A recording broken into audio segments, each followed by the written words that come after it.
对于我们来说的话，因为主场在中国，观众给我们的欢呼声肯定会更大，我们会更有动力。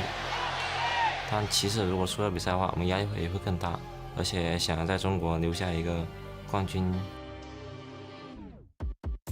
You know, this is it. This is what everyone works for, like as a pro player, is to play at Worlds and just play against the best and prove yourself as one of the best. 第3次来到世界赛，然后我觉得我自己跟第1次比起来已经成熟很多，就是无论在一些 call 的决断上跟一些操作方面，我都觉得比 S5第1次来世界赛的时候好很多。At MSI, TSM split games with Flash Wolves, and now I'm on the team, and I think we're a lot better. So, yeah, I guess we'll see if I can back it up. Yesterday's loss against GAM wasn't as maybe heartbreaking as other losses might be. I feel like this will only be a one-time thing. Em nghĩ là họ sẽ xui dài dài. 当我们在分组里面遇到 SKT 的话，一开始会觉得有一点难吧，因为每一年打 S 赛 SKT 都特别强。 네, 그렇게 딱히 뭐 일이라고 어떤 감정은 없는데 저희랑 잘 붙네요.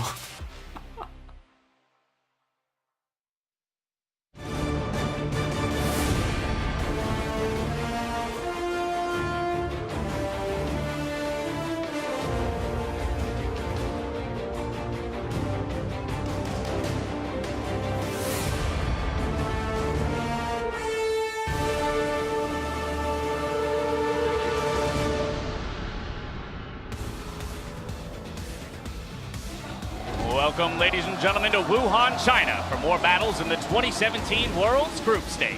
We're ready for an action-filled day as the teams in Group D get ready to step on stage.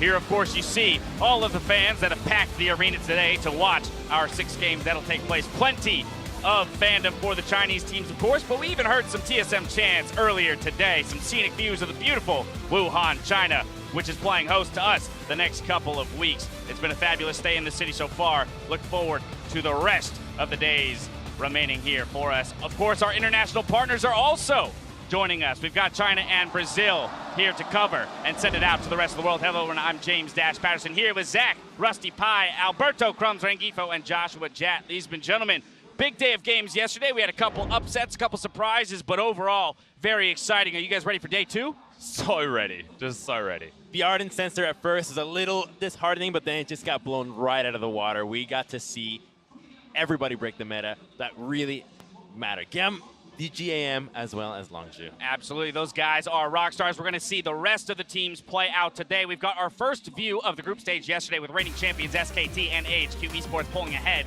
in Group A. Over in Group B, Longzhu Gaming and the GPL's Gigabyte Marines hold the lead, while Samsung and home favorites RNG picked up their first wins in Group C. Now, it was a triumphant start for the LCK teams yesterday as Longzhu and SKT Samsung seem to have full control over their competition. Yeah, a 3-0 start from the Korean sides. No one's surprised, honestly, that they were 3-0, but to a degree, there might be some surprise for the Korean rosters, as ultimately, they started so well. So the one surprise for me was actually Longzhu's bottom lane. We expected this team to have some falters in their rookies, but to Gorilla admit that had nerves in the bottom lane, had a real rough start, 0 for on Karma, but eventually, they brought it back. Exactly, they bounced back in a big way. You can see them inside the base winning the game before 28 minutes. So yes, it was a slight rough start, but we've seen way rougher starts from Korea. We've seen them drop games, multiple games before. This was one of the best starts they've had. Right, so the 3-0 start for Korea, that's going to feel nice for them. The teams in the LCK, they found their form. It was a tougher start for the NALCS and the EU LCS teams, a combined 0-4 for these Western squads. Yeah, and it's one day of group stage of 8. And I feel like specifically for the North American teams, both having to play up against the Korean teams in their group on day 1, that's not the best schedule draw or representation of their skills. So I actually think North America can go 3-0 today based on the schedule getting easier for them. I think it's a real possibility. All right, well, Very big call. That's a very big call. Of course, G2, someone else we have to quickly talk about. They played against the other Korean team, which is the unfortunate start for both EU and NA, but they pulled out the Ivan. And what I'm liking from all the teams, even though they lost from the West, is sticking to strategies. Right, well, half of the West of NA can do well, but Fnatic was the one that was up against the Gigabyte Marines, and sure, they felt like maybe their preparation was not quite as well, that maybe that loss was not going to be as hard as it could have been, not as disheartening, but there wasn't much for Fnatic to feel good about themselves for that one. So this day one will be today. Absolutely. Our surprise team from MSI, the Gigabyte Marines, they took down Fnatic in that first game and looked to leave their mark on Worlds 2017 one way or another. Yeah, and as surprised as Fnatic felt against this, it was a slight tweak to a strategy we saw a lot of at MSI. They lane swapped at their last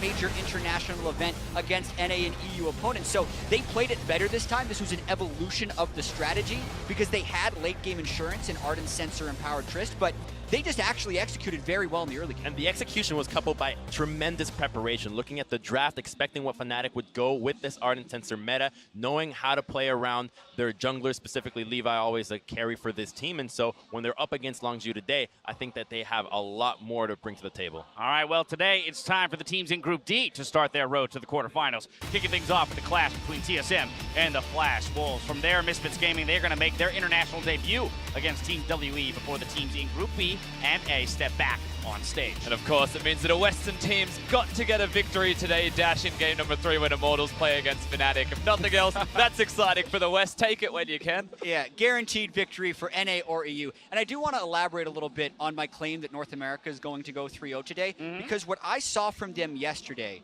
was them sticking to their domestic style and being confident in doing so. For Immortals, it actually worked against Longzhu by getting 4 deaths onto Gorilla early on in the game. For Cloud9, it didn't work, but it has worked so many times for them in the past.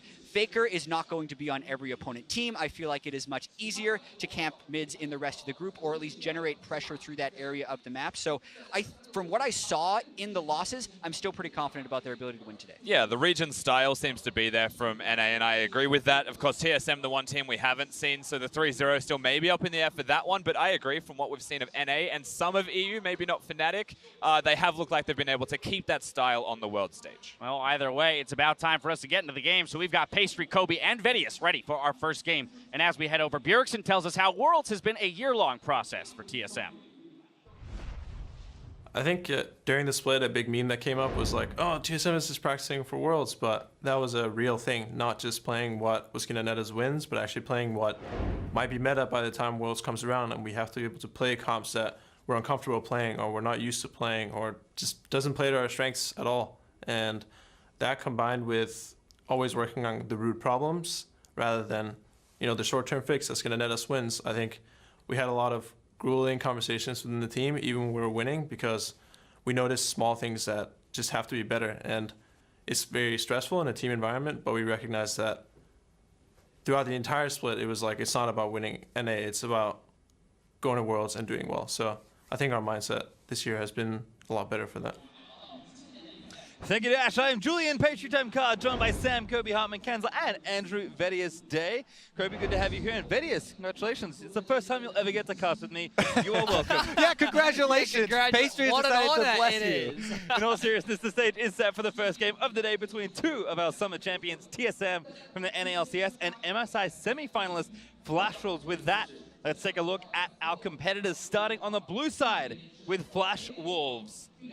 In the top lane, soon enough, it is MMD. In the jungle, there's Karsa, mid laner Maple, ADC Betty, support SwordarT, and their coach Steak.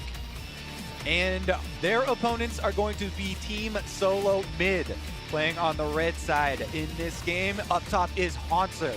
In the jungle, Svenskeren. Mid, Bjergsen. AD carry Doublelift, support Biofrost, and Coach Parth on stage.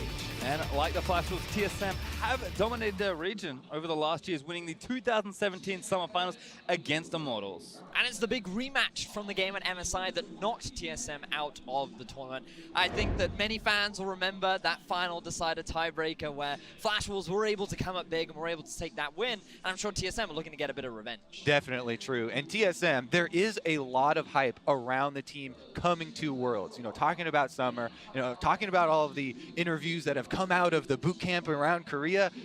They definitely are very high expectations for this team, especially since this time around, TSM have avoided getting a Korean team in their group.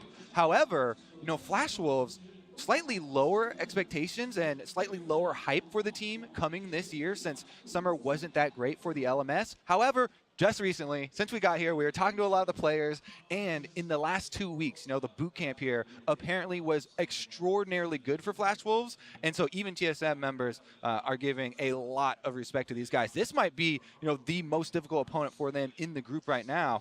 Flash Wolves definitely looking good at the moment. It definitely feels like, based on what we've heard from some of the teams and players, that it could be these two teams fighting for the top of Group B, and that just makes it all the more exciting, given that when you look at Flash Wolves and how they perform domestically, it was very easy to see the gap between them and AHQ, and everyone was like, how well will they really be able to perform on the international stage? But this is a team that has that tendency to always show up when they really need it. And let's go over the stars here for Flash Wolves that people will remember, because one of the things in their favor is definitely these legacy players. I mean, they have a lot of experience. Karsa and Maple were always the guys everyone pointed to. That mid lane and jungle synergy is something that could very well return for them. In addition, SwordarT, big shot caller, big playmaker from support. We'll see how he adapts to the Ardent Sensor meta. And the thing is, during the regular season, the Flash Wolves did struggle, especially around in that mid-jungle duo, and SwordarT, he was responsible for a lot of their success. He really had to step up. As you said, he became this big shot caller, this big playmaker,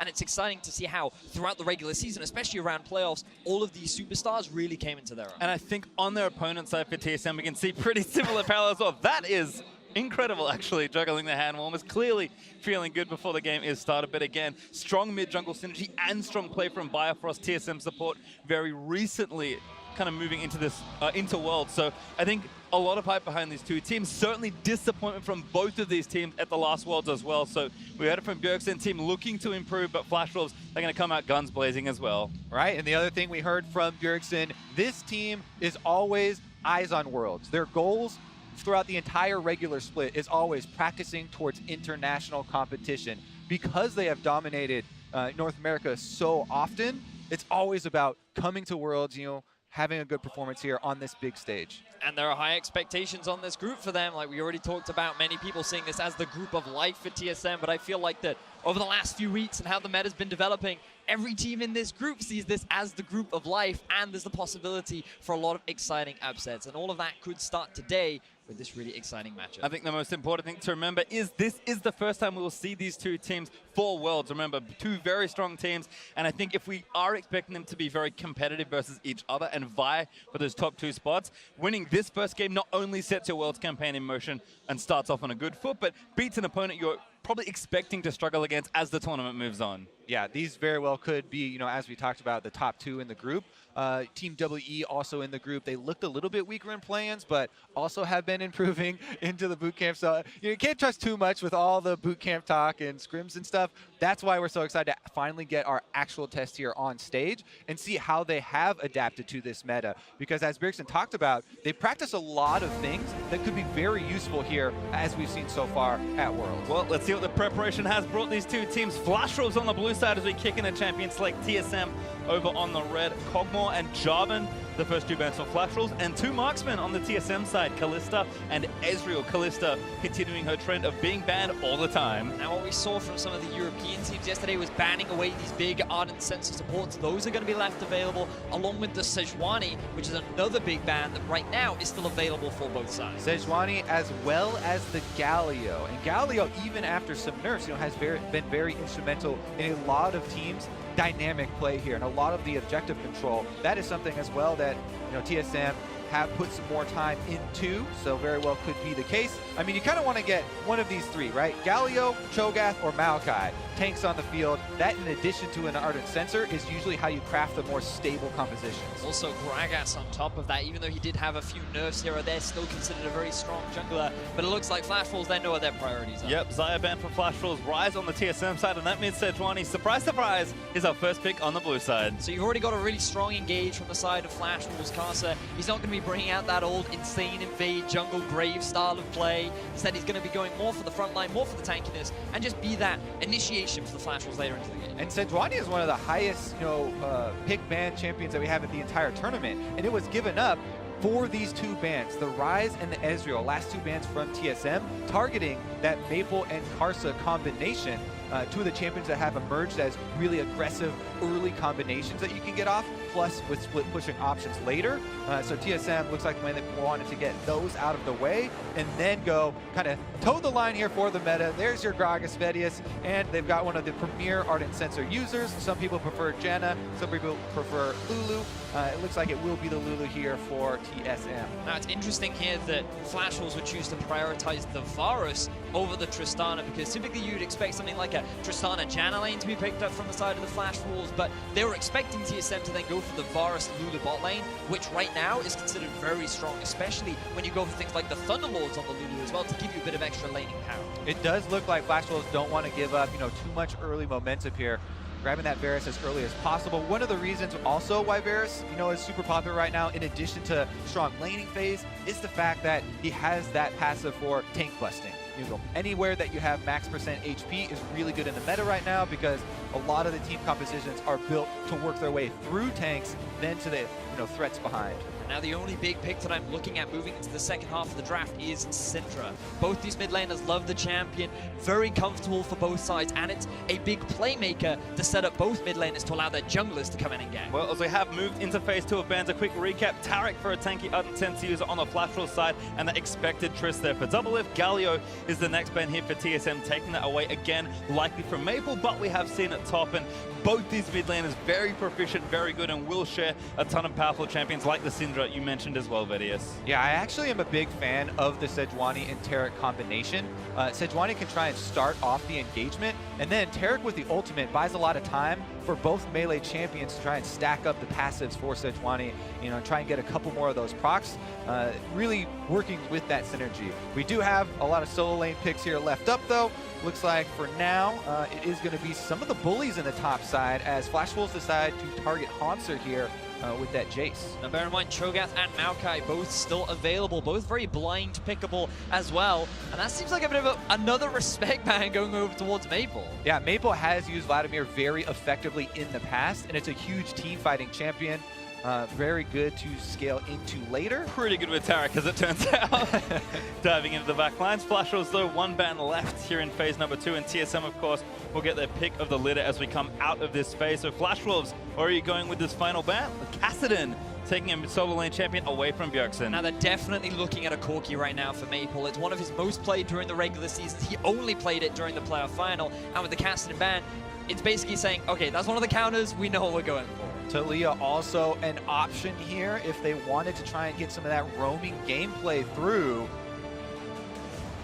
But the Syndra does go over to TSM this time around. That does somewhat block the likes of Corki and Talia. So I think Bjergsen taking the proactive pick, and Flash Wolves will now have a chance to respond. Always a little terrifying to see Bjergsen get his Syndra. This man is undefeated during the regular season on the champion. He's one of the best performing Syndra players that we have here at the World Championship, and it's just such a big comfort pick for him, and it's one of the champions that he made a name for himself all the way back when he first came onto this. And in addition to Bjergsen's specialization on this champion, it's also extremely good when we're having team fights like we talked about. A lot of teams setting up for these 5-on-5s where you have to work through the tanks, and good Syndra players have been able to land these stuns through tanks into the backline, and anytime, even if you stun the backline of the enemy team and you don't go for the kill on them, if you're stunning them and CCing them, you're just delaying their damage, and that buys time for you to win basically the tank health war, which has been very important.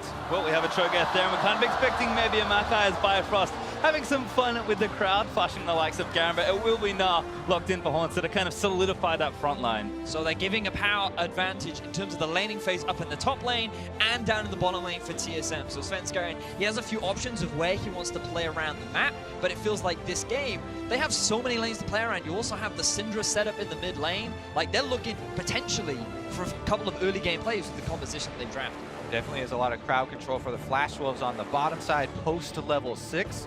TSM might have to worry about that one as well. I really do like this top lane matchup though, with the Gnar into Cho'Gath. There are definitely possibilities of trying to put top lane focus. We keep talking about bottom lane, bottom lane, bottom lane. but that is definitely one as well, where if you can get the Gnar that lead against the Cho'Gath and get a Cho'Gath behind, he does become a pretty easy prey if you can get frozen mount slows down. But it's one of the interesting things too, where in the early games, Sejuani has a surprisingly large amount of burst, and you have a lot of CC with the Cho'Gath, so when he's in that mini Gnar form, he overextends ever so slightly, and then you have this double tank gank top, and you can very quickly turn that matchup in your favor. So I'd like to see Hauntzer also respect the possibility of an early gank from Karsa in the top side. I think it's kind of fun to watch these top laners because both Gnar and Cho'Gath kind of have this identity of they can really take over a game and a lane, but they are very vulnerable if ganked at the right times. I mean, Gnar changes forms back and forth, and one of them is very difficult to gank, and the other one is mini Gnar. So I think there's definitely a lot of action that can happen in any of these lanes, and with TSM getting so many comfort picks with the exception of Lulu and Flash Wolves having a very strong comp, we are primed for an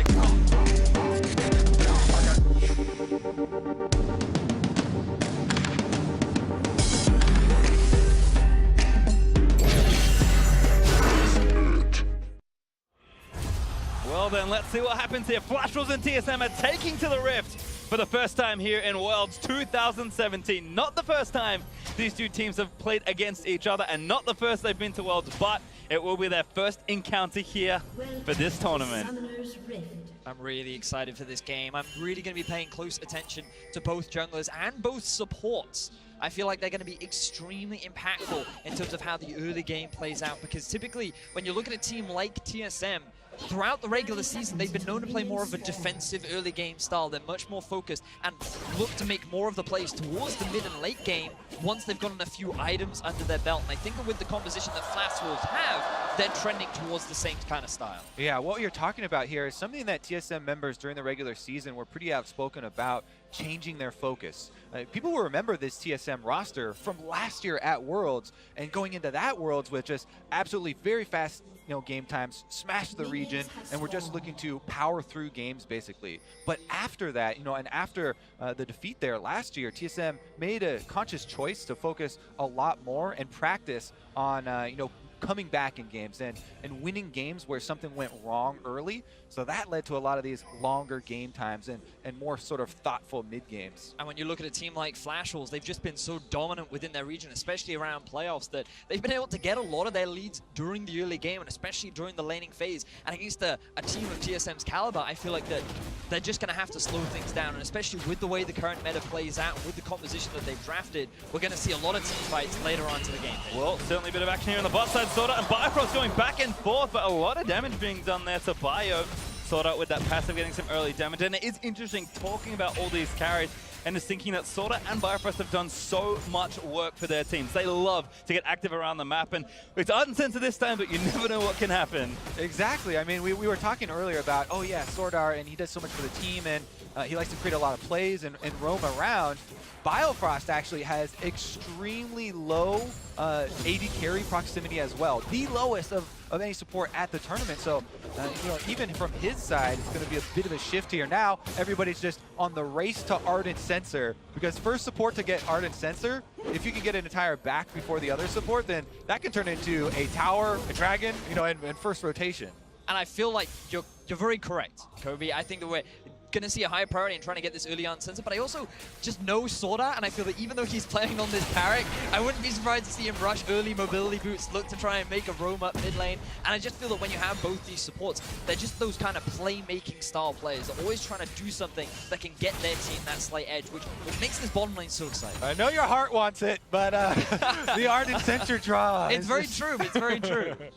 Well, have a quick check-in actually with the items. We've seen a lot of variations on these sort of things, but gold generation there in the bot side, refillable versus biscuits for Biofrost and SwordarT is a slight change, and actually a Doran's blade specifically for Doublelift, and the Targon's there for Betty. But like you said, kind of the goal is just get as much gold early and rush Ardent Sensor. Yeah, I mean, it's become so commonplace now, but we should continue to mention it every single time. The gold generations items on the bottom half becoming very common here for AD carries. To get those Targons, that also does provide extra heals in lane as they're able to get the executes, and you can see the sustain is no problem for either of them down there. Both just trying to bank up. And you will also see some AD carries upgrading their Relic Shield 2 to the second to the second part of it, and the reason why they do that is because it gives additional base health regeneration, which against a rough lane like Tristana Lulu is always extra valuable. But on top of that, it gives you that extra bit of gold towards your ally because it goes up from 15 to 40, so it just makes stacking that Ardent even faster. And we have been talking so much about the economy of bottom lane, checking in on the runes for both of these supports. These two guys actually have not taken the gold runes that we've seen some of the teams here at Worlds already really start to go with. So that gives you a little bit more combat effectiveness for your lane phase, but they won't have the super inflated gold numbers that we're used to for the supports. Meanwhile, top lane there, Hauntzer is pushing up on the Gnar, so possible sneak attack from Karsa if you can get around the extra vision. Very impressive trades here for Flashwolves in particular. The dual lane doing nicely to get damage down, but here comes Svenskeren. Gonna try and weave through some vision. Flashwolves with the ward and the pixel brush, gonna see it, but Karsa around the corner. Oh, vision plan there, and now Karsa gonna spring the trap, gets him back there with the Arctic Assault for a bit of the dash, and the stun is gonna permafrost him up. MMD roaming double, Hauntzer left over, hits the blast cone and goes back away. Sven could be safe here.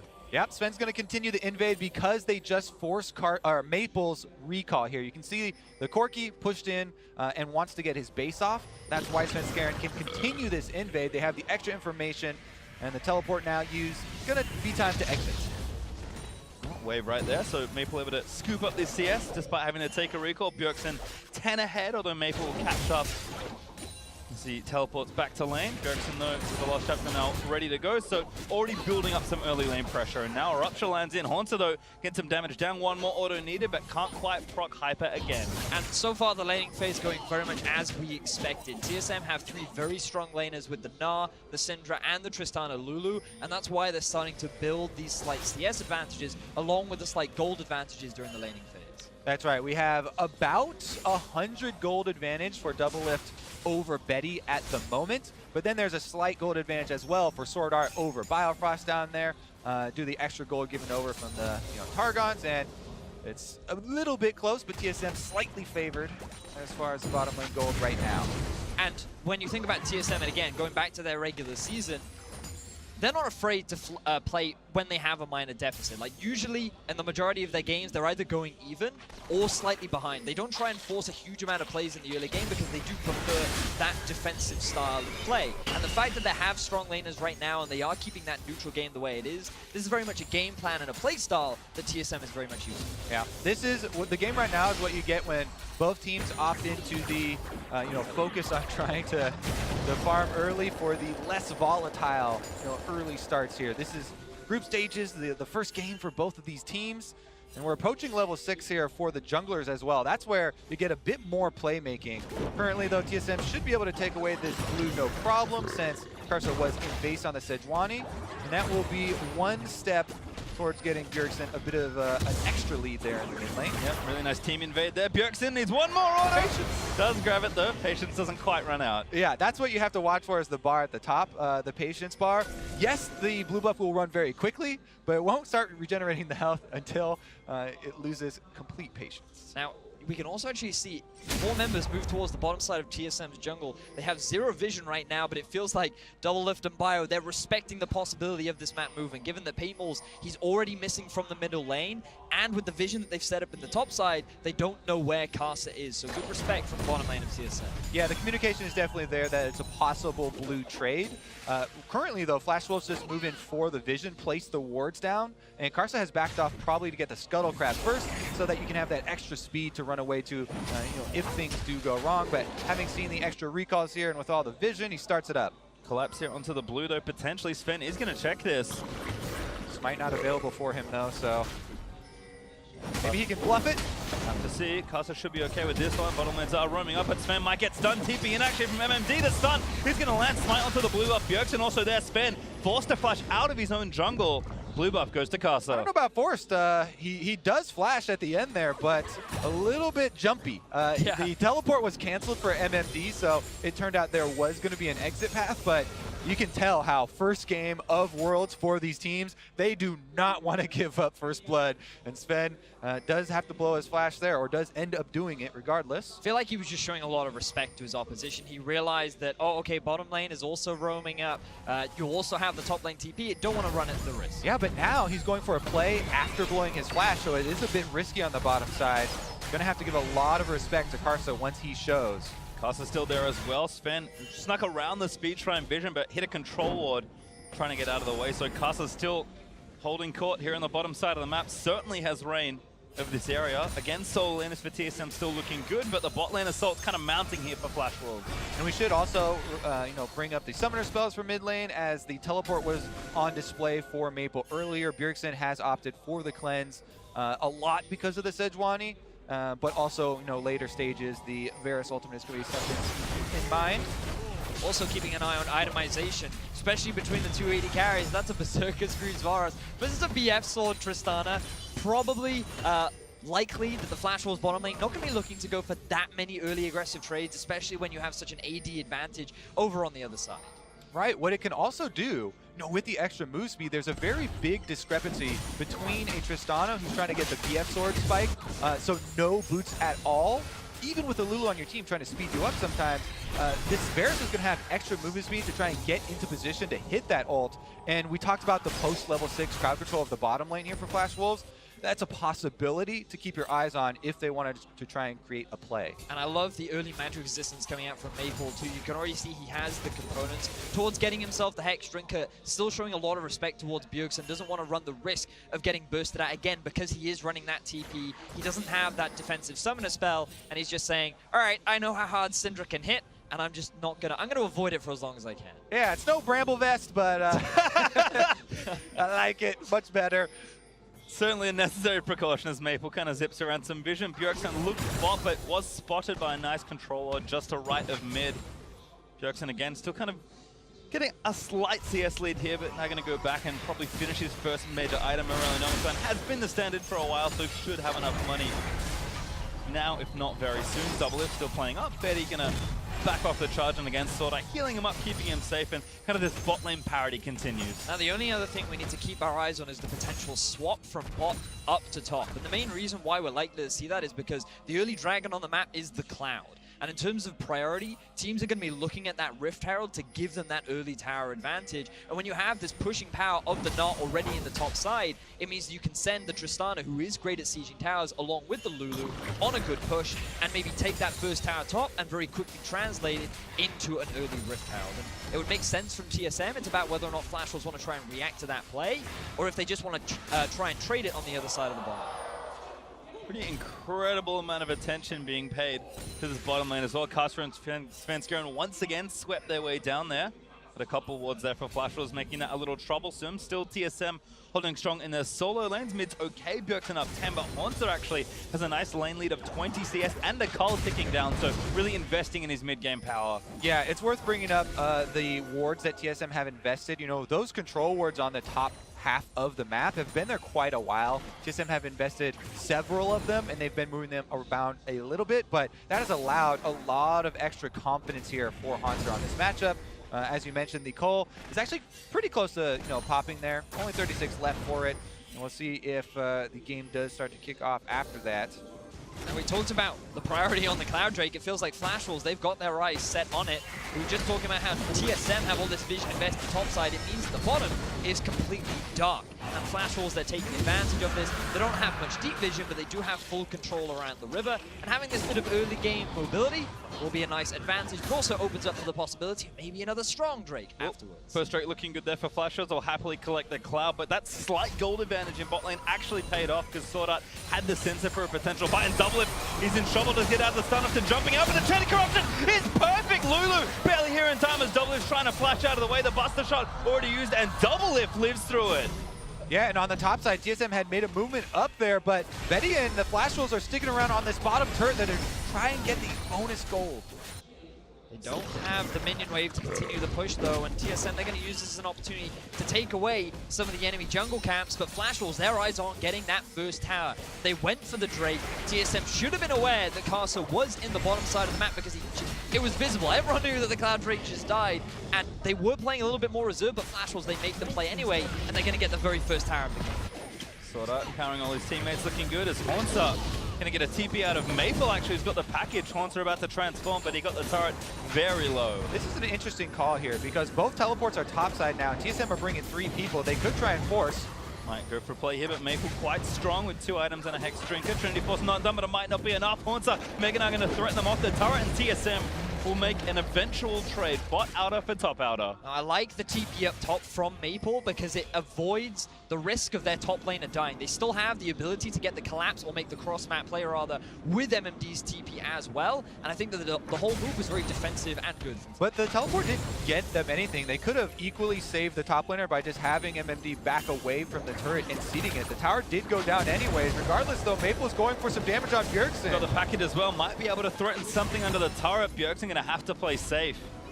Doesn't really have heal, just cleanses his other defensive summoner, so Maple gonna burn the package in a way, but that's Bjergsen likely forced off this turret, or at least has to pop that potion. And again, the tempo continues for Flash Wolves. Now on the Rift Herald, playing very fast now that SwordarT's upgraded to that first major item, but TSM looking to respond. Now bear in mind, both TPs are up, engage half. Another ulti there, Sven gonna get caught for the wild growth, in onto the Gragas, he flashed out of the way, Bjergsen looks for the stun, but doesn't quite get it. The ultimate from Taric is gonna complete the rest of it, but the nom down, first blood for MMD! Flash Wolves, they're the ones to start off the Rift Herald, they're the ones to start off the fight, and they're the ones to find first blood in this game. They're gonna continue it as well. The heals come through for Taric, Ardent Sensor healing everybody up. Maple does stick around in mid lane, and he could try and collapse on a TSM as well. Hauntzer was building up the Gnar raid, but it looks like TSM might abort. Loving the confidence from Flash Wolves. They know that TSM at this point in the game should be stronger with the Syndra, with the Gnar, but they are not afraid to force these plays. They move to the Rift Herald. They feel they're in the better position, and they're able to get a collapse, and now they're the ones that are in control of the game. Yeah, enough burst there with Cho'Gath's ultimate to grab first blood, but we'll watch this one again. Svenskeren immediately gets CC'd. They have a good chain, and he drops off an ultimate on the way out. Teleport from MMD was in a great position, though, and that flank, easy feast for him, able to stack up. And I feel like TSM, they split off on what their decision making was, because we saw Maple come in from the flank, and immediately Bjergsen, Double, and Bio all turned towards Maple, which just abandoned Svenskeren. Even though we saw a great ultimate onto SwordarT straight into 3 of the carries, it was not utilized or taken advantage of, simply because their focus was elsewhere.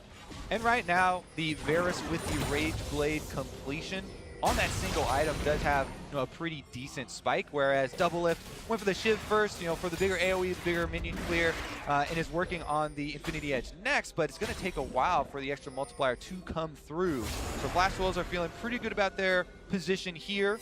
The lead for them isn't tremendous at the moment, but they do have a good amount of control. Still a very even game in Flash Wolves. They still have their eyes on this Rift Herald. The moment that Training Force is completed for Maple, I feel like they're going to feel even more confident, especially with the Righteous Glory already done and good to go for MMD as the Rift Herald starts off once more. Yep, Flash Wolves back on the objective. TSM are around to respond. Hauntzer and MMD cannot make it here though, so a 4v4 at best. Okay, the Rift Herald about to go down. Is it going to be a fight? They might actually just give it up. Herald could be dead, but that's another stun in onto the Gragas. Taric left the ultimate rip, and Svenskeren gets a decent bit of CC, but he's going to go down. No, not yet. Blackboard from Karsa does secure the kill, and now Doublelift forced to turn and burn out of the way, but Double so close to getting stunned. That should be it. Launches it away, gets the stun, and Karsa able to grab the double, and up Bjergsen. Knock him in the rupture, not by MMD. Flash Wolves wipe TSM in that fight. This is a disaster for TSM. Once again, they walk right into this Rift Herald. No teleport on Hauntzer. He's not going to be able to join that fight. They get demolished. But what an amazing fight for Flash Wolves. Once again, they use their confidence to force the fight onto TSM.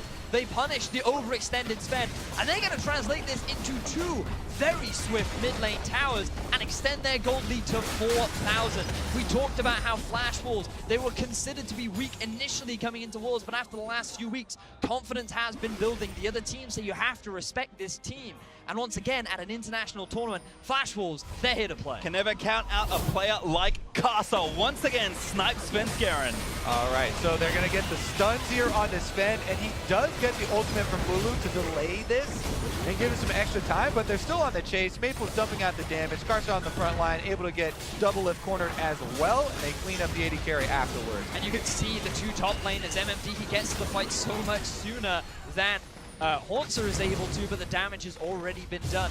Really want to give a shout out to SwordarT, who at the beginning of every fight ultimates immediately. So even if TSM want to try and get a turnaround, they want to try and go for the fight, they can't do any damage, which means that Flash Wolves, they always have that confidence and they have the power to be able to come out ahead at the initial stages of the play. 2 times in a row, Karsa gets the initiation onto Svenskeren. Straight jungler versus jungler there. Able to target him right in the middle of the river, right in the same spot. And we have a pause here. Fairly tense point in the game, 19 minutes or so through. Flash Wolves looking very good as they kind of build towards the 20-minute mark.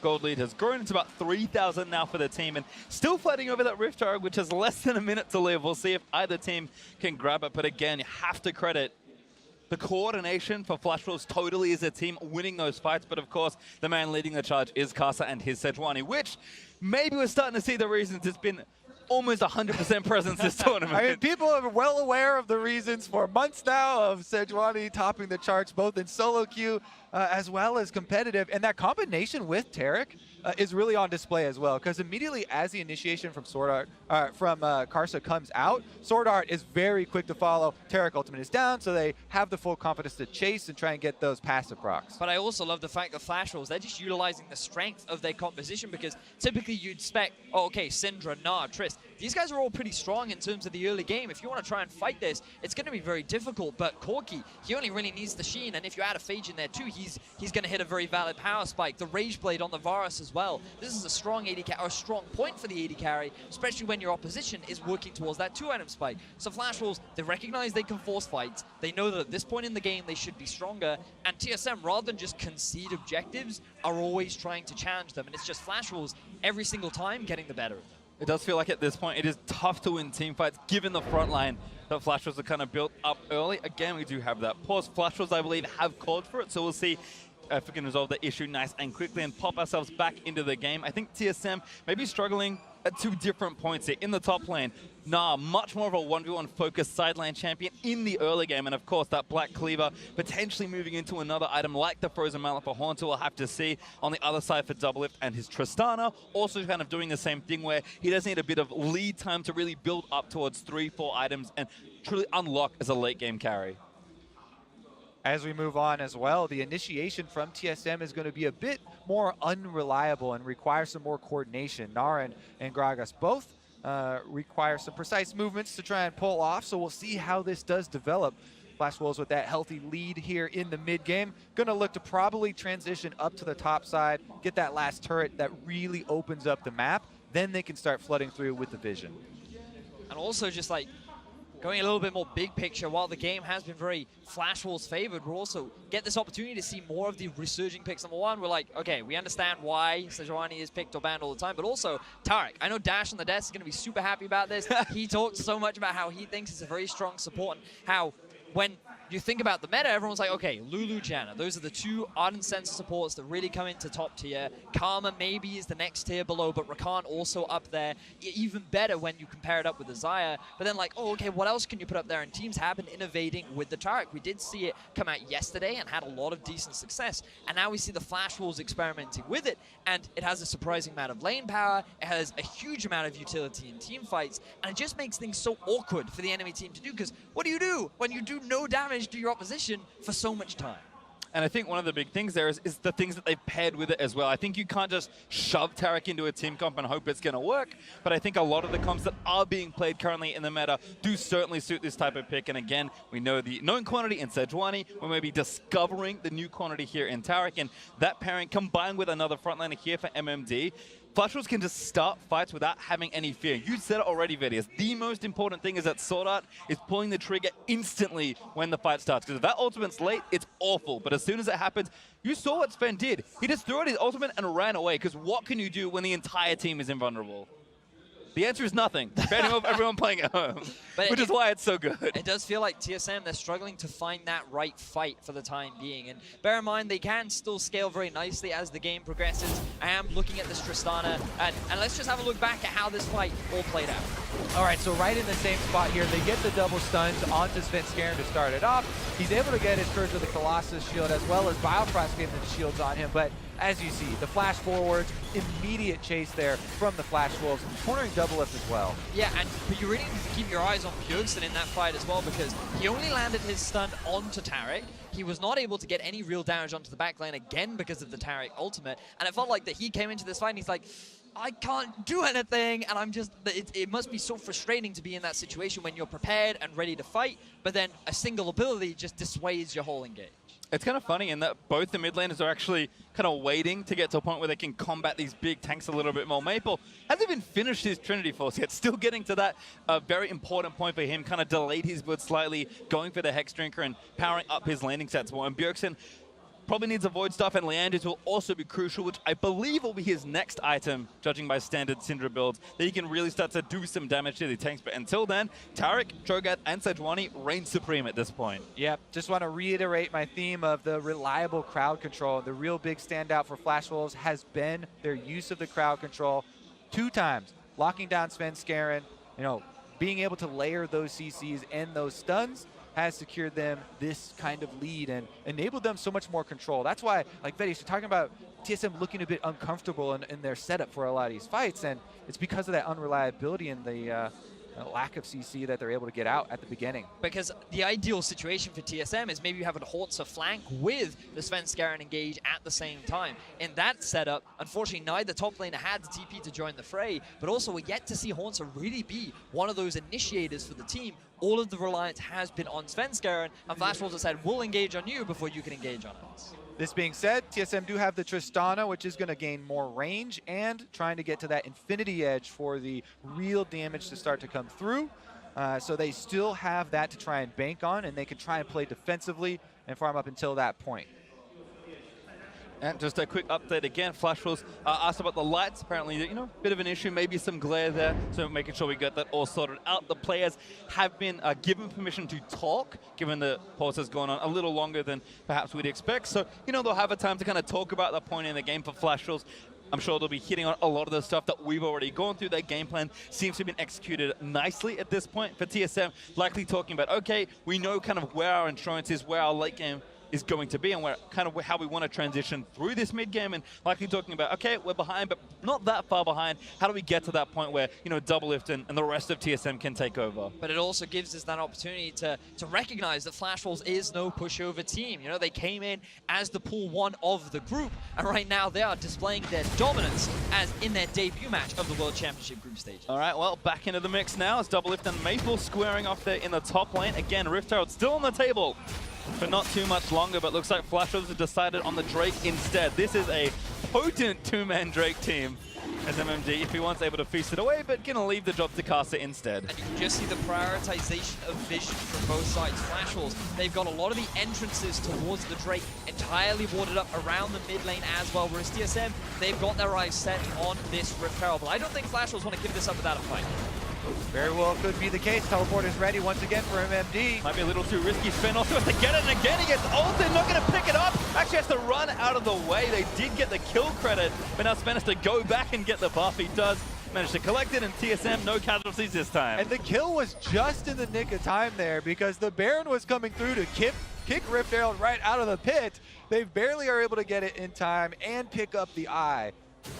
Doesn't cost anything for TSM though. They're able to walk away.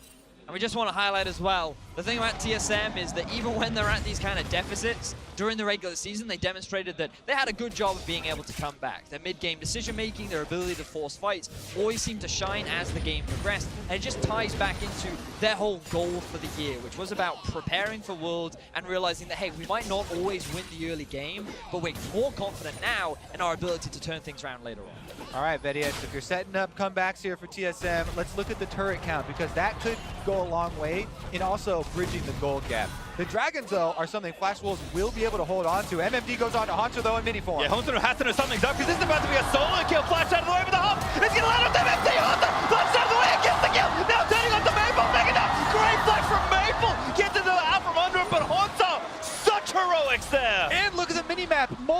other members of Flash Wolves were heading down there. Hauntzer gets the outplay on the highlight crew right there. Maple finds himself hands empty and almost gets chased out. Massive outplay coming in from Hauntzer, really punishing MMD for going in way too hard when he did not have the support of Maple. And now TSM, they're pushing down mid. This opens up the opportunity for that Rift Herald to get some of that standing gold back that we talked about in the turret.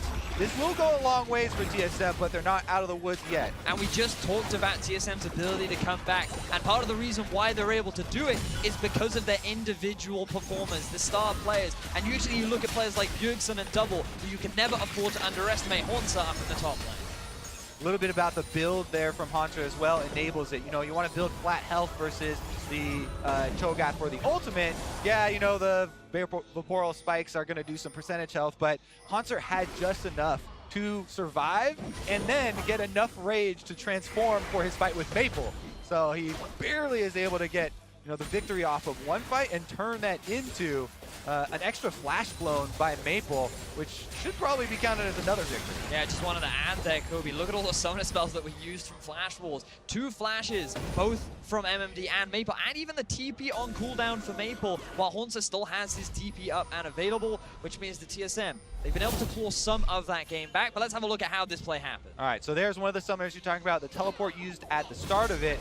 MMD does use Righteous Glory to get into position, but he doesn't get the slow onto Hauntzer, who sidesteps the Rupture, flashes over after jumping on top of Maple's head, using his teammate to be able to get over and assist for the kill. Then he forces Maple's flash there with the transformation. And flashing away from Maple was so crucial because you saw how low he was at the end of that fight. He needed to create a gap just so that Maple physically could not hit him. Now he's been able to pick up a tower, and they've been able to equalize the tower score. So the tower score has been equalized, and the gold has gone to that Infinity Edge, now completed for Doublelift. We're approaching the period in the game where TSM feels more comfortable in these 5-on-5 team fights. The crit multipliers have come through. You know, the slow for the Gnar has come through as well, but Sven is getting locked up here on the other side of this wall.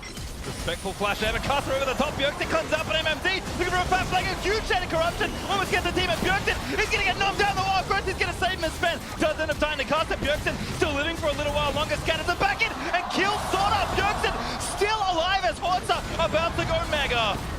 Huge team fight going on between the two teams right now. Doublelift is able to force Flash Wolves back. It ends up being a 1-for-1 trade, and both teams walk away fairly even. You have to watch all of the extra people entering from the sides of this fight because it looked at the beginning so good for Flash Wolves as they cornered the carries there from TSM, but both Doublelift and Bjergsen were able to sneak out of this one, and they answered 1-for-1. All of the kills, by the way, notably for Flash Wolves, are on their front line. It's on these tanks. So let's take another look at it. And just keep your eyes on the aggression from Karsa, but also on the ward on your minimap at the back. TP immediately comes in, and this is what gives Karsa the confidence to go for the flash play onto Bjergsen. A great chain of corruption from Betty, tied up with the ultimate from MMD, makes you think that TSM are going to instantly lose this fight, but this is the power of Lulu, and it allows TSM to get the turnaround. Oh, and Bjergsen almost went down at the beginning, but Biofrost gets the Lulu ult on him, then he dodges there for the turnaround. Flash Oh my God, they're rushing in. Baron MMD with the ultimate, beautiful from Flash will steal the Baron from TSM. What a quick decision from Flash Force. TSM was still resetting from the fight. They didn't have the vision in the river. For the majority of this game, they've invested vision topside, but the moment they drop it, Flash Wolves pounce and they get themselves the Baron. And the timing is so good for Flash Wolves because it's another 30 seconds left on the Drake. So TSM didn't even get to answer with the Drake as their consolation prize for this objective. Flash Wolves, Baron Empowered Recall, they're right back out on the map trying to push those minion waves and get the pressure reapplied. And now we've reached the mid-game, Kobe. The game is just picking up in terms of pace. We talked about how there's going to be so many more fights, and that's what we have left to look forward to. Flash Wolves, their eyes are now on this top tier 1. They're going to round things out by taking out these final outer towers and open up the map a little bit more. Got to keep a tally there on how many turrets they're able to get with the Baron buff. Looks like TSM have decided they were going to give up those turrets anyways, and so they do end up going for the Drake and grab it. That does mean Flash Wolves are going to take the outer turret very quickly here. In the meanwhile, Hauntzer finds Karsa in the jungle. Don't think Hauntzer minds too much, kind of built for tank busting with this build as Gnar, and now with the rest of TSM hanging out on the red buff, but Karsa, very sneaky, steals the red buff. Also, another thing we should bring up here as we're talking about these mid-game team fights is the double Warmogs for the Flash Wolves frontline. You know, they can afford to go in for little skirmishes like that, take a little bit of damage, and then just get out of combat, fully regenerate, and keep up these sieges. We may see Flash Wolves with this more healthy front line be able to apply multiple times. How a Doublelift reflexes. Oh, the ultimate does get him, and he rocket jumps out of the way. Karsa in a great position to try and snipe the bot laner of TSM, but Doublelift stays alive. Keep your eyes on Maple, though. Remember, he has the TP, and he's the one that's been sent to the bottom lane. They do not trust that the Cho'Gath can hold his own against the Gnar anymore, especially with both the Frozen Mallet and the Black Cleaver completed. So, having the Corki, level 16 Trinity Force and Rapid Fire Cannon done, he's going to have a much easier time not losing his life to Hauntzer in the sideline. Hauntzer still well equipped, though, has a Bramble Vest and a Spectre's Cowl for some early resistances, is starting to build into that tank side. And again, as this game ramps up, like you mentioned, VDS, keep an eye on the carries and their builds, but for now, Flash Wolves still assaulting with a minute left on this Baron. Hauntzer has transitioned over to the mid lane as well, holding those minions, and Flash Wolves trying to control this red quadrant that's got a couple pesky wards. Hauntzer ready with the flash, but doesn't need to use it. Karsa actually doesn't have his ultimate right now, still waiting for the cooldown to come back up, and Flash Wolves just running TSM across the map, trying to poke holes until one of the turrets falls down, because for now, they've only gotten one outer turret, but looks like this siege could be good. And just note how Flash Wolves are manipulating all three waves, constantly rotating and Svenskeren gets one, but it's only Karsa into the back of the team. The Wild Growth burn for an extra knockoff as Hauntzer did transform, but he can't make it into the back of the team. Yeah, Sven was looking for Betty there, almost got the angle, doesn't quite do it, so Betty still has both summoners available after the engagement. Very quick heal from SwordarT as well to keep Karsa alive, but now their eyes are on the mid tier 2. The engage from TSM is unavailable. Hauntzer is in mini form. Flash Wolves, they feel very confident. Hauntzer jumps over the wall. Maybe too much, but could be okay. Karsa actually getting a little low as Maple will finish off the outer turret. Baron Buff just about to wear off, so Flash Wolves managed to find two structures and do a lot of damage to some others. Yep, able to use this Baron buff to wear down a lot of the defenses of TSM. Their front line has healed right back up with those Warmogs, and they're thinking about continuing onto the last outer turret here on top side, but decide to leave after Baron buff expires. And again, TSM will get a chance to breathe here, but keep an eye on the farm. Doublelift working on that third item. Probably needs a Last Whisper as well to really cut through this front line, but Rapid Fire Cannon should not be far away. Void Staff also very close with Bjergsen. So as TSM kind of hit those item breakpoints, I think then they can feel more comfortable picking straight up fights. And it's not that Flash Wolves can't team fight themselves, but for a lot of this mid-game, these fights have been very unfair given how fed Flash Wolves' front line has been. I just love the engages that Flash Wolves have been setting up. It feels like it's always been on their terms, and we yet to see TSM really get themselves a successful fight. We saw one go even earlier on, and that was very well played from some of the individuals on TSM side, but they need to be the ones trying to find these fights now. We want to be seeing these flanks from Hauntzer. We want to be seeing Sven land onto those carries rather than knocking the tank into the enemy team. But you can just see these level disparities starting to build. Level 14 Karsa to 12 of Sven, 17 Maple to 15 Bjergsen. And it's just because of the early lead from Karsa and because Maple can sit on a side lane that Flash Wolves are utilizing these level advantages, make it even harder for TSM to really find or even win these later fights. Something else to keep track of here, it's interesting to monitor the support choices with their itemization, because there is this breakpoint after Ardent Sensor. Yes, everybody agrees. Yeah, that's super boring, and that's what you're gonna rush. Then we get into the interesting stuff, right? We have a Mikhail's now for Biofrost, which we've seen already in this tournament a couple times. Instead of the AoE heal here for the Redemption, which kind of applies more Ardent Sensor buffs and gets you this reset, and that is good for Flash Wolves for SwordarT because they have multiple AD carries with the attack speed, even benefiting Sejuani and the like. But the Mikhail's now is going to keep Doublelift even safer, and there is the extra gold that Doublelift gets to put into offensive items on the Tristana rather than having to buy a QSS for himself like Betty did. Exactly that, and also Flash Wolves, they need to think about getting themselves a locket too, because it's really effective at mitigating some of the bursts that Syndra's going to be looking to throw out. And while the damage from Bjergsen is going to keep ramping up, Maple, he's no slouch either, already level 18, and he is looking scary with the Infinity Edge now done on Flash Wolves. Good look at the gold graph there and how much damage the Baron buff was able to do. Flash Wolves, really nice pickup, sneaking that one and being able to take down a bunch of turrets afterwards. Now we are 40 seconds away from Baron number 2 though, and we'll see if that money is enough for Flash Wolves to get the second. Last strike before Elder as well, as Hauntzer and Maple actually having a bit of a scuffle. Maple pretty strong here, but Hauntzer standing his ground. That froze him out is such a nuisance as MMD roams up to help his mid laner. TSM looking to get a lot of vision choked around this left side to try and force Flash Wolves off this Baron. And TSM, they have so much pressure around the Baron area now. A limited amount of control wards in their inventory, which means that it might be a little bit harder to hold control. As you can see, Flash Wolves, they just walk in. Doublelift, he's on his way back on a ward 2. I feel like we're setting up for a very close fight right now. He has almost enough gold for just Last Whisper, and Bjergsen has 3 items, so I think Doublelift really wants to go back before this team fight starts. Unfortunately for him, I don't think he has He's gonna lose the Baron if he does. There's a Cho'Gath, man. Also watch out there, Maple does have the package, and Flash Wolves have the inside track on mid lane. They can try and pressure these minions and force TSM to come at them. Hauntzer's now building up as well.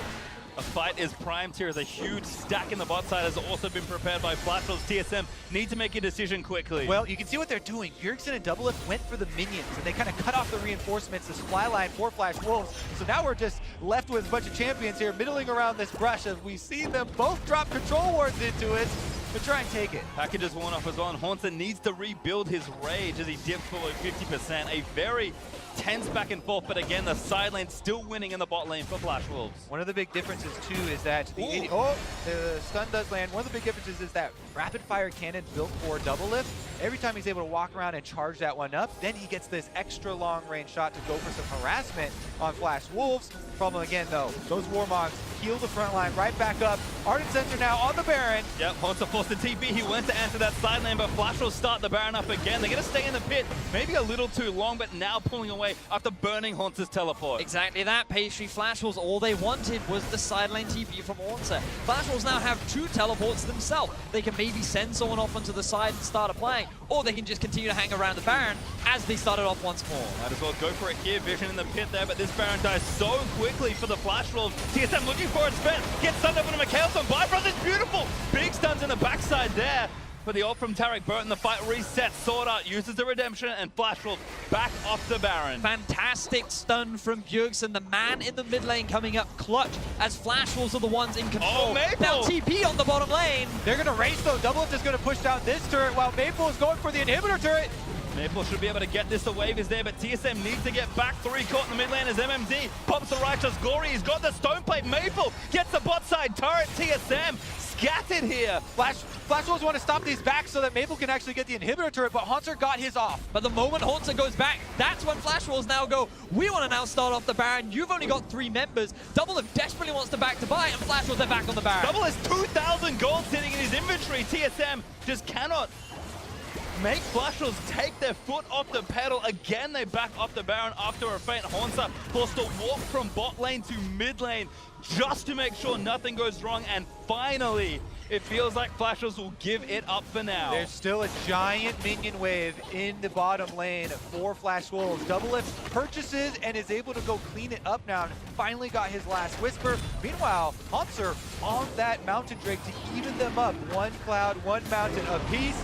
And things are getting intense, boys. Sigh of relief from many TSM fans as TSM are able to hold off the siege from Flash Wolves onto the Baron. They still hold on to a very healthy gold lead. They are the ones that are still dictating the pace of this game, and they've been able to shop themselves, pick up a couple of extra items. A 3rd stone plate now sitting in the inventory of Flash Wolves as SwordarT picks that one up, but I still want to see that locket on. Oh, there it is. Karsa working towards it. Going to make things so much harder for TSM in these later game fights. The stone plates here all built up for Flash Wolves. You have to watch out for those activations. It's huge, which they can turn the team fights. Now you have to also worry though, don't stack those up with your Taric ultimate, because TSM, they're able to kite out those cooldowns. Then they would have a pretty big advantage with the re-engage. Another fight, Taric corrupted, massive Svenskeren gets nailed by the ult as Maple looks for the flank. Doublelift gonna force him away, but Hauntzer looking to go mega. Well, Hauntzer has a lot of control here, gets the slows onto MMD. Stun hits 1, that's MMD, could be going down the stone plate. It's getting a pop, Taric ultimate, it's gonna try and save the fight finally. Drops down and Hauntzer, he's just run out of health, gets away with the wild growth, but Karsa flashes forward as it trying to take down the front line. TSM just maybe have enough. Karsa goes down the double lift. A little bit too deep there for the front line. Both the stone plates run out for Flash Wolves, and Doublelift is able to find the crits. What an insane fight, though. Only one member goes down, and it is TSM that finally find the kill. Doublelift is hitting this late game point. TSM know they can rely on this man to carry, and the pressure is mounting as he is doing so much work to help TSM in these later stages. A lot of credit to Hauntzer, too, in this game. Being able to use the speed differential here on this champion is huge, and he's able to balance that Gnar rage. But Flash Wolves are still in the lead. They have the extra gold. See if they can actually bring that to brunt around this Baron. TSM are starting it off. Here come the Wolves. Doublelift again, so much unspent gold, but TSM are forcing onto this Baron. They're burning it down, but MMD, no flash, can't get in the pit. Maple maybe can move in to look for a steal, but Bjergsen does take down the Baron. TSM get the objective. Great decision making from TSM, knowing that the jungler was down. There was no smite available for the Flash Wolves. They only had 4 members and were not confident to go for the fight, and now the momentum is swinging back in the favor of TSM, and it all starts here. Yeah, look at this big rupture. He sees it and he goes straight for Bjergsen. The cleanse gets them out in time though, and they're able to reset basically. Sven used his ultimate to delay, and then this is the highlight we're talking about, where constantly Hauntzer is able to use the speed differential there on Gnar. He goes for the re-engagement. Stoneplate buys him enough time for MMD to survive for the Taric ultimate to come down, but he still can't re-enter the fight. And there's the big mistake from Karsa, flashing into multiple members, thinking that the team was there to support him, but they couldn't get into position to properly help because of the narrow choke point. Yeah, he wanted to get that execute, right? There were multiple low health members, but he's on the Sejuani. All he can do is apply stuns and slows. He doesn't have the damage in his kit, has to have the backup right behind him. Meanwhile, he's flashing into the DPS members of TSM. Doublelift gets to unload, Bjergsen gets to unload, and they were able to come out with that kill. Now, Baron's buff in their hands. Looking to try and siege up here in the mid lane. Taric is going to fall down. TSM could grab the first inhib of this game. Doublelift is so strong. Having spent all that gold, Mortal Reminder done, QSS for himself also there, and TSM cracked the mid lane. TSM feeling very confident right now. This was the comeback potential. We talked about the late game strength that their composition does have. All they needed to do was find that good fight, and they were successfully able to find it against the Flash Wolves, and now the pressure is on the LMS representatives. Gold lead starting to shrink and become pretty irrelevant as we push late into the game. Hauntzer again looking for the flank as TSM take turret number 6 to even up the score. Soon Super Minions will be streaming down the mid lane as well, but TSM have got a minute 30 left with Baron, and they're going to try and do as much damage as possible. Doublelift again, Karsa get itself stunned. Doublelift gets himself out of the way as Karsa lets the ulti rip. MMD there is a redemption. He's going to try and reset it off Sven low, but not dead to the Taric ultimate. But defensively, my God, a 5-man Gnar ultimate. He's going to secure the team by win. MMD down. As TSM move forward, SwordarT getting taken down by Doublelift. He barely lives, but Hauntzer, what a massive play! What a machine Hauntzer is! He comes to the World Championship, he has an amazing performance. A 5-man Gnar ultimate could lead TSM to their first victory at Worlds. TP's back in, TSM are going to go for it now. Flash Wolves, they fought so well to try and keep this game up, and Karsa is going to try and keep the boat afloat. SwordarT low, Doublelift just does too much. Polymorph there, beautiful by Biofrost as Karsa leaps in, but TSM, they cannot finish yet. They wanted to end it, but the health bar is getting too low, and TSM will have to recall to refill those bars. That will give Flash Wolves another chance. MMD gets back up, but man, this momentum is completely in TSM's favor. Oh my word, that Hauntzer ultimate was insane. We talked so much about how Taric's ultimate mitigates the pressure, the ability to force an engage, but not to Hauntzer. So kiteable. TSM back off during the duration and gets the perfect re-engage there. Not only was he great in those team fights, remember the 1v1, 1v2 outplays that he was able to pull off in this game. We'll see if it's enough though. TSM have the Flash Wolves on the rope. Not done yet. Elder Dragon up in 30 seconds. Baron buff has worn off all 5 members of TSM. Doublelift has finished his final build. Bjergsen has a death cap now completed with an extra needlessly large rod, and this is likely going to be our final team fight of the game. Got to put yourselves in Flash Wolves' shoes. Their backs are against the walls, but they do have some control wards around the river here for this dragon. They want to find an unsuspecting member of TSM walking through Fog of War. They try Svenskeren, but he's a bit tankier now than he used to be. And they go all in. They know they have to try and do something on the Elder Dragon, but Hauntzer positioned for a massive flank once more. Needs some rage, hops into the pit. Doublelift gonna force MMD out of the way, and Hauntzer regroups with his team, but the Elder Dragon still engaged, stunned. Hits MMD. And the time is on TSM's side. The minions are moving into the Flash Wolves base, so the Flash Wolves feeling the pressure. You can see it on all 3 lanes. In the mid, it has been pushed up, but those super minions are starting to stack. Bot and top. TSM, they're the ones that control the pace right now, but Corki has gone back. He has the TP to join the fray, but TSM, they're looking to start this Elder. Elder again resets, but TSM make it grumpy once more. What they want to do here is get the teleport out. Hauntzer's actually moving bottom lane. They're going to be able to get the turret here. Will they actually compete with the dragon? Going back in again, Doublelift again, forcing them away as Flash Wolves engage the dragon. Hauntzer a long way away from his team at this point, but the Drake resets. Hauntzer again looking for a flank, 50% raid, jumps in with a boomerang spin. Maybe try something, Hauntzer leaps in again, slow does not land as they try and follow. Flash Wolves just doing their best to disengage. Let's see if TSM will commit. Betty, beautiful ultimate to stop TSM. TP from Maple on now burn, he tried to flank the fight. TSM immediately returned back to the Elder Dragon here. Now that there's no teleport on Maple, he's gonna have to join all or nothing. And again, TSM playing patient back into the Elder Dragon. Hauntzer and Sven taking it up. Hauntzer about to get tied off. Finds Doublelift, but a QSS out as he rocket jumps away. Hauntzer is exhausted right now on Gnar. Won't be able to transform if they force the fight right now, but Maple's still in the mid lane, so it looks like they're going to give up this dragon. MMD can't get into the pit, so TSM grab themselves the Elder Dragon. They're going to start storming towards the Flash Wolves base. Flash Wolves could not deal with the pressure, and they didn't want to take the risk. Maple, he used the teleport behind TSM, but Flash Wolves, they could go for the re-engage. They knew that TSM was far too strong, and that means that TSM, they're going to get themselves another tower, work towards that third hit. TSM did a good job of biding their time, waiting for their AD carry strengths with the extra range, the crit multipliers coming through to play the later game team fights, using Hauntzer to split push. Now he's with the rest of the team, and the rage is building up. Doublelift again, so much confidence in himself. In the face of Flash Wolves' frontline, rocket jumps to safety. One in hit back up, it's just me, but TSM are playing with fire. The best hope that Flash Wolves have right now is that the ultimate from Sejuani comes up before the Mercurial Scimitar. Note as well that the defensive item from Biofrost still on cooldown too. If they ever want to catch Doublelift, this is going to be their best opportunity. But even then, you have to get through the Lulu and you have to get through the barrier of Double. And they don't have many more minion waves to make their choice here. Top and mid are actually moving in. TSM, Karsa! Sneaky ultimate finds Bjergsen! Rupture and MMD to the fire! Does go down, Sven! Gets permafrost time, but it's still 4v5. MMD looking to find the ruptures, but TSM happy to keep fighting. Huge kill there for Flash Wolves, going to buy them a little bit of time. The minions will be a problem for them, but that might have done it. They've been able to buy time, slow down the pressure from TSM. With Biofrost dead, it does mean that the defensive capabilities that TSM have dropped, but the damage is still there. TSM, they don't want to take the gamble, and Flash Wolves, they find the miracle play.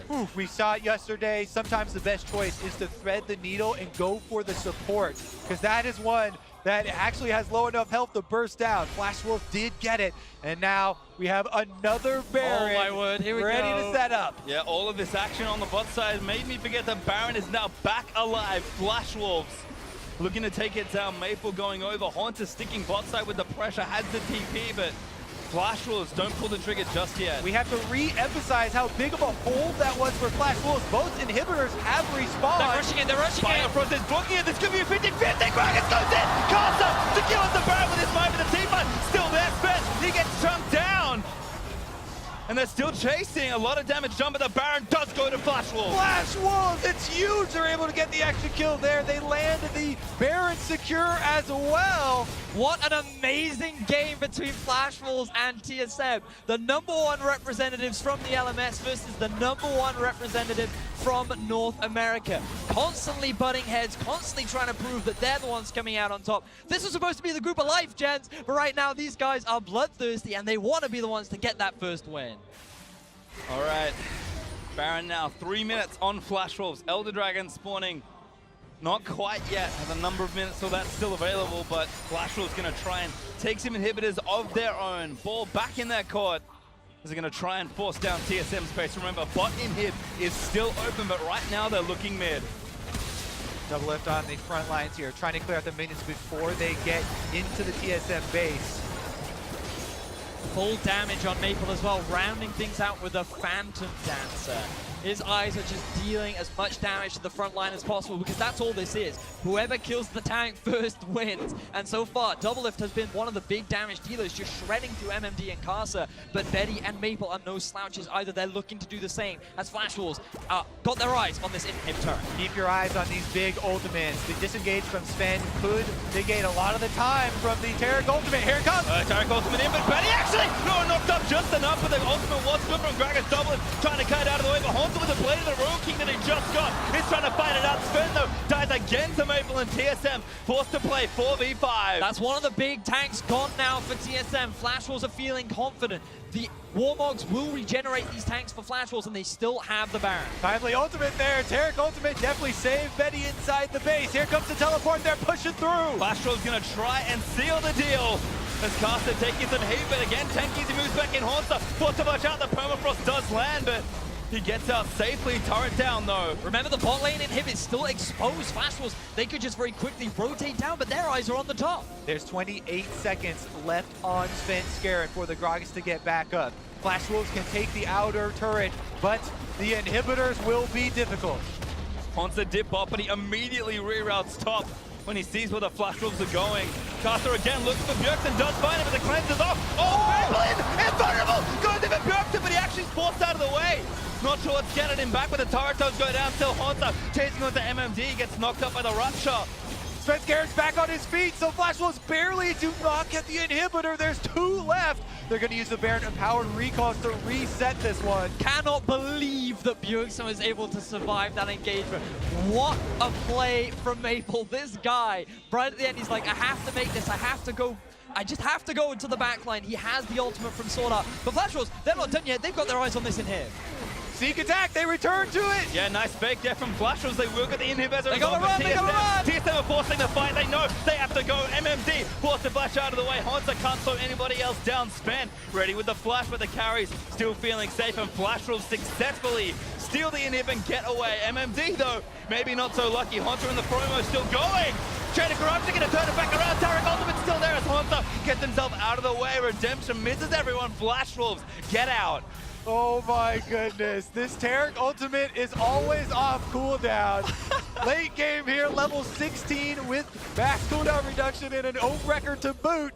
He's saving people left and right. Less than a minute, 55 seconds. Okay, so let's see. This is one of the fights from about 5 minutes ago now. Ulti onto Bjergsen, immediate cleanse. But that ultimate here from SwordarT, magnificent. Yep, Taric ultimate comes down. It buys a lot of time for the front line, as well as Betty, who was knocked in. They turn it around to get the kill onto Svenskeren. That was a long time ago, though, when the extra inhibitors were standing. Now, Flash Wolves have a 2 inhibitor lead on TSM. Almost 50 minutes into the game, though. It's all about the setup for these fights. They literally flipped it onto TSM. TSM were the ones that had 2 inhibitors down. They had their eyes on the Nexus, and then Flash Wolves were able to just barely get that base defense. They then found that pick onto Biofrost, which allowed to give them the Baron, and now they're the ones with their eyes on that 3rd and final inhibitor. But remember that one big fight will give the game win to TSM. There is very little left of the base of Flash. Or the game to Flash Wolves. One fight is all it needs. That's all it needs. It's literally on a knife's edge right now as to who will take this game. It was even the same inhibitors. Video says, look at the roller coaster we have been on for the first game of day 2.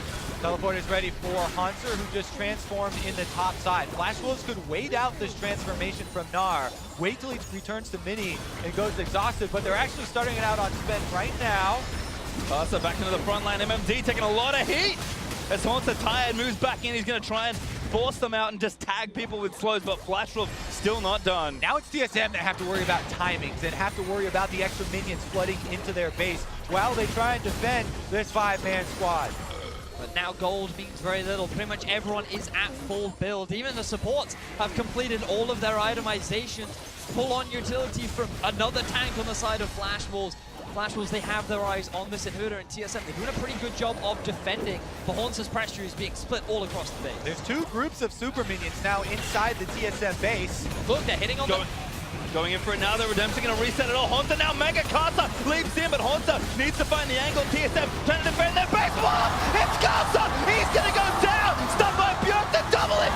Finds the kill. 5v4 now for TSM. They're able to get the kill, and now they bought themselves time to clear out minion waves. Similar story here. But remember, that's a 60-second death timer on top of Karsa right now. TSM, there is very little standing in their way. All they need is Hauntzer to defend, and they can just look to end the game. In addition, Baron comes up in 35 seconds. That is longer than the Karsa death timer here. There will be no jungle for Flash Wolves, but TSM are already at Flash Wolves' base. They're going to run towards the inhib. I think they're just going to go for it here. Minion wave not quite there just yet. In fact, that won't be there in time. Minion hip under threat, but MMD's going to make it back. Maple does so much damage. Hauntzer is forced to TP, and TSM are going to keep going. Yeah, they spread themselves a little bit thin, but they want this inhibitor. Doublelift does so much damage as Maple just eats it. Hauntzer does take the inhib down. And now they can retreat to the Baron.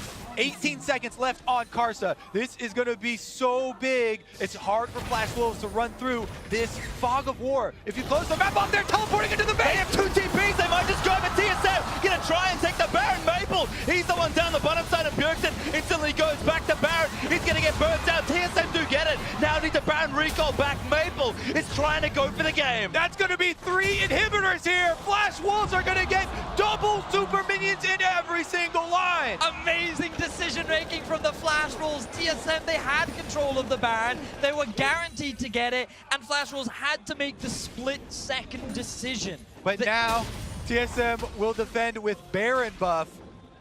6 super minions trying to make their way towards the base. Elder Dragon on the table. They get the knockout. They caught maybe Sven. Doublelift still going in. The ultimate there as he body slams out of the way. Open from Taric. Flash was not going to have the cooldown of TSM. Look to re-engage. They're trying to make use of this 30 seconds. The Elder Dragon is up and available to force. No team has long. MMDC with his own TP as well.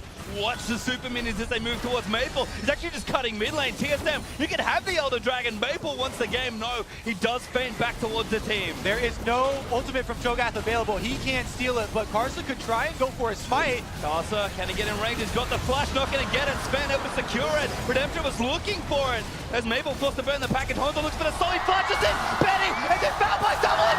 That's the kill. TSM find one. That's a carry dead as now Flash was grouped up. Get knocked back in. MMD moved back into the team. He's dead as well. That's going to be TSM with the Elder Dragon pushing into the base. But look at Maple once again. He's trying to get the backline, but I don't think it matters. TSM, they've got their eyes on the game. Race is on. One knocks his turret up. But Flash was Maple. He's going to try it here as SwordarT. Looks to delay. 2-man stun. Redemption down for TSM as Karsa also in the mix for the turret. Is down. The Nexus exposed. And TSM win the thrill game here at Worlds. The size of relief on TSM.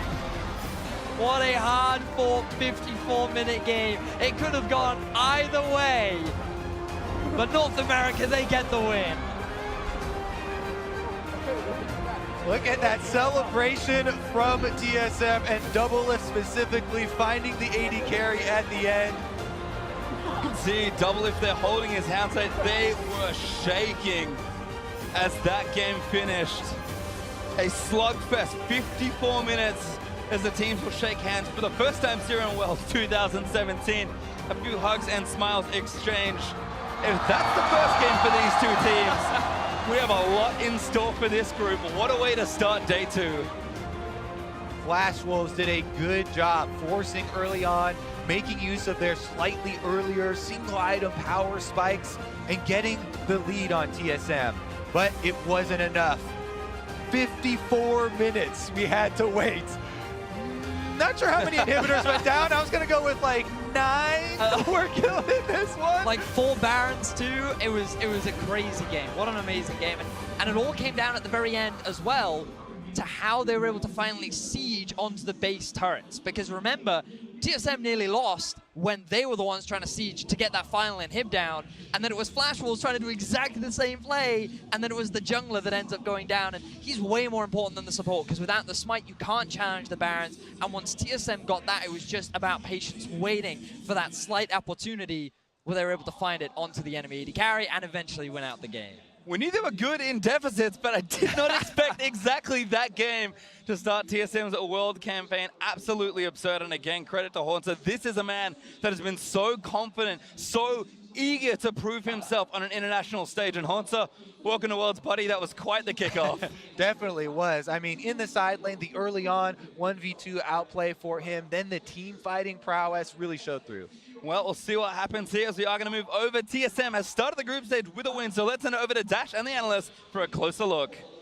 Thank you very much. Pastry time, a 54-minute brawl where TSM comes out on top over the Flash Wolves. What a way to start day 2. I mean, you start that game off as a TSM fan, you're sweating bullets because Flash Wolves look good, but it looked like it was last year's Flash Wolves. Yeah. What happened in closing out a game? And it was last year's TSM for a lot of it as well, because one of my biggest criticisms about them on the international stage is they are playing not to lose rather than playing to win. And we were like, what's up with the tempo of TSM early? They're overly safe, avoiding turret dives. They're not trying to make any initiations. And it looked like it was going to cost them the game, and probably should have. But it's pretty good that they didn't, since I said NA was going to 3-0. They're going to be so yeah. Jat collectively breathed a sigh of relief along with everybody else over in NA as TSM comes out on top. But let's talk about this early game crafted by the Flash Wolves. Total control, dictating the pace of the game around all of the global objectives, turrets, dragons, Rift Heralds. And this particular Rift Herald play, firstly, the teleport coming from MMD, the communication from Flash Wolves was very sound. They knew very clearly where they wanted to be and when they wanted to be there. And the weirdest thing about all of this is the Heralds were timed with TSM having item spikes, not the Flash Wolves, but they still had the confidence to make the plays, take these aggressive decisions. One of the first aggressive plays of the game. The plays came out of the complete control of vision, as you were saying, inside the pit, but I'm a little disappointed with Svenskeren going for the same move twice at 1.5 out of the 8 deaths of TSM, and they are really lucky that they got this win. It's going to have huge implications for how this group is going to pan out. Yeah, there was a large portion of that game where Svenskeren was the same level as SwordarT. He was a support that was trying to make engages, which is a huge difficulty that TSM had to overcome. I mean, Pastry threw props over to Hauntzer for his play in this game. We saw the individual outplay in the bot lane. The bigger play coming here near the end, the 5-man Gnarl. This is your Ace or Predator replay. Yeah, we almost thought this was going to end the game, specifically waiting until exactly the moment when the Taric ultimate wears off.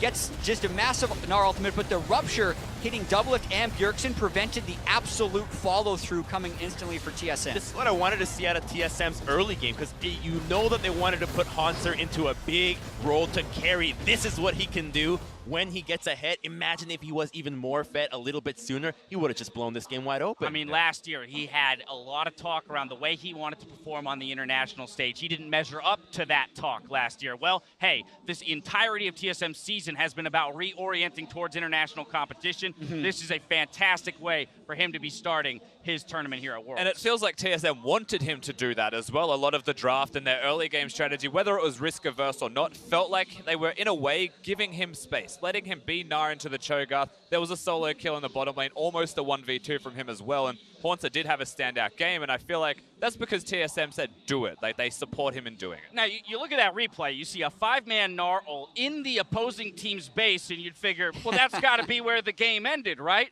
No, heck no. The game went on for like 20 minutes more until we end up around the Elder Drake. Here, TSM finds the pick onto Betty. Doublelift leading the charge. This will be your game-winning team fight. Let's take another look.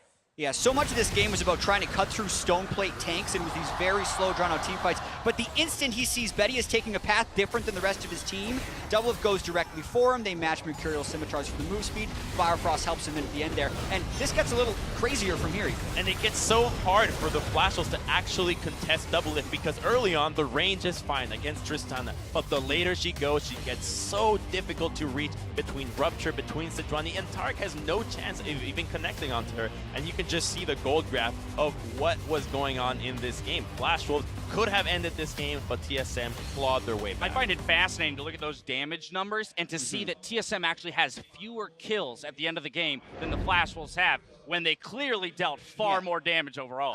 Cho'Gath, Sejuani, Warmugs, Stoneplate. Those are huge numbers, right? So when looking at Hauntzer's DPM numbers for the rest of the tournament, remember this game happened where he had 950 smacking a Cho'Gath all game. All right, well, there you have it. TSM comes out on top in their first game against the Flash Wolves.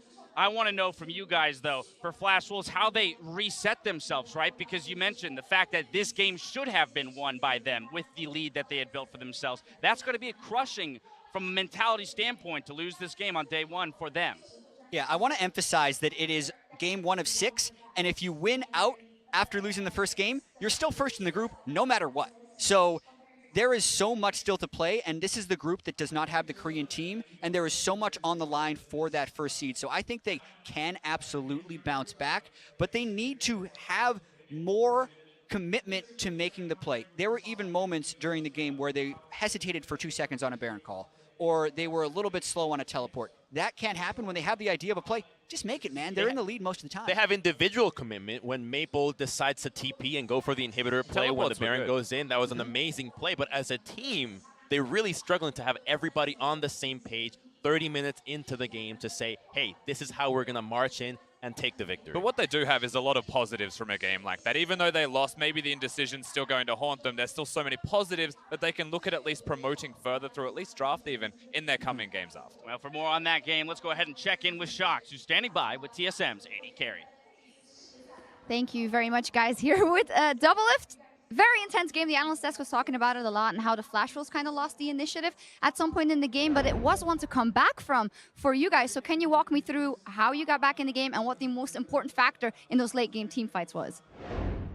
Well, when we got really far behind early game, we did a lot of prep about Flash Wolves and their habits and like the way they want to use Baron and the way they play when they have a lead. So I think we were just really good at anticipating their next play and then always trying to get a trade or stalling out their play, because kind of like our biggest mistakes before was when the enemy team got a lead, we would just keep fighting because we were a notoriously good team fighting team. But at Worlds, like, we're still a really good team fighting team, but we couldn't just smash our heads into them and hope to win. So we had to play a lot more cautious and stall the game out until we got like item spikes. So with Trist, as soon as I got like 4 items, I can 1v5. So we were kind of just playing for that. I like that you mentioned the fact that that's something that you specifically worked for and that was one of your weaknesses beforehand, because we're looking at this roster. You guys are coming back with an unchanged roster. Obviously, you took a break in spring, but do you feel like you guys have matured enough to take that extra step now this year?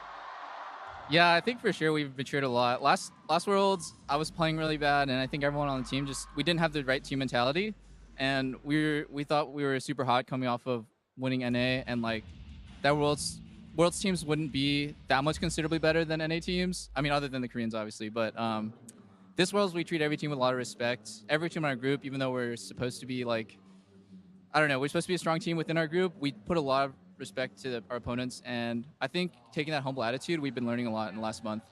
Well, a game like this must be good then, because you went through a lot of emotions and scenarios in it, and you talk about being more humble and maybe not as overconfident, but the community and other players have been throwing you guys a lot of hype, obviously. Gorilla said yesterday that you're such an amazing player, a god on the Rift. So how are you keeping calm under all of that? I think I've just been playing well in practice, and other teams maybe like they want to praise us and overhype NA teams as usual.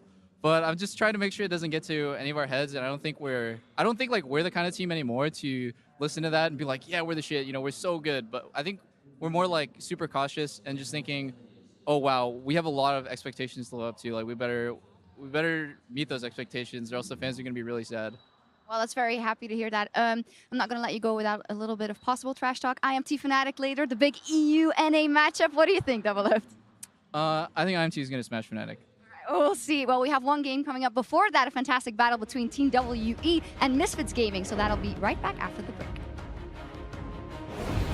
Bjergsen looks for the stun, but doesn't quite get it. The ultimate from Taric is going to complete the rest of it, but the nom down. First blood for MMD. Now Bjergsen looking for the rupture, not by MMD. Flash Wolf wipe TSM in that fight. MMD goes on to Hauntzer though in midi form. Yeah, Hauntzer has to do something's up because this is about to be a solo kill. Flash out of the way with the hop. It's going to land on MMD. Hauntzer flash out of the way and gets the kill. Now turning on the Maple. I'm going to stun here. I'm going.